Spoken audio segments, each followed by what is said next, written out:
How was the shoot ng Station ID? Very nice, very excited. Actually, last day na to, so parang nabigla natin kasi galing ako sa Paraiso taping, so nasingit lang.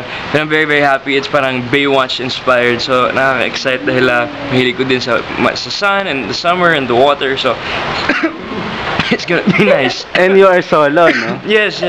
And you are ready to show your abs talaga dito sa Station ID na to. Sana. Yeah. Tawag dito, kamusta yung experience? Masaya. Dahil gusto ko talaga yung araw, yung tubig at lahat-lahat. So, at gusto ko din maging lifeguard one day. Oh. Astig. Summer plans? Summer plans, wala eh. Trabaho muna tayo.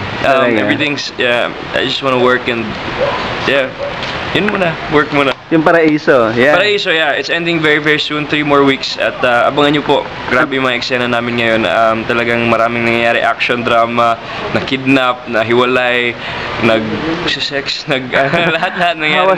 How was the torture pala? During that, yung ayos, I lost my voice. Hanggang ngayon, pause pa rin ako. Nung nag-torture kami 3 araw, as in 0 yung boses ko, hindi na ako magkasalita. Bakit? Ano yung experience mo during the torture? Wala, sigaw ng sigaw. Tapos parang 3rd degree torture na ginawa namin. Parang lubog sa tubig, talagang hila. Mga talagang totoong tortures na ginagawa talaga sa ibang bansa. So painful on your part?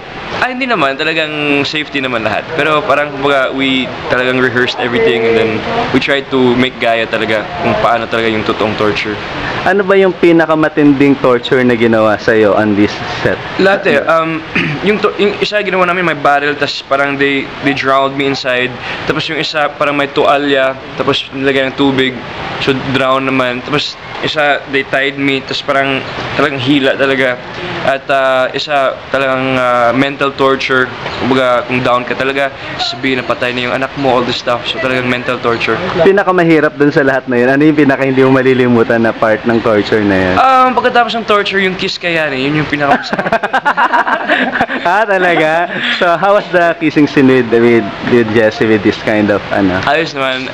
Very nice because talagang she's very giving, very understanding sa set. So talagang masarap mga trabaho sa Jess. Kamusta na kayong dalawa? After this, meron ba bang mga susunod na project? I hope and I pray dahil si Jess I'm very comfortable working with Jess and so masarap na trabaho and sana in the future, sana we could work again together. Sana hindi this is not the last, sana. How was the friendship nyo? Mas na-develop ba after this Paraiso? Oo naman, I will never lose the friendship with Jess.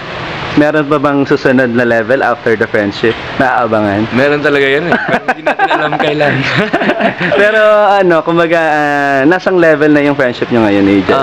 Sa pinaka-maximum level. The next na is parang more than that na, parang ganun yung mangyayari.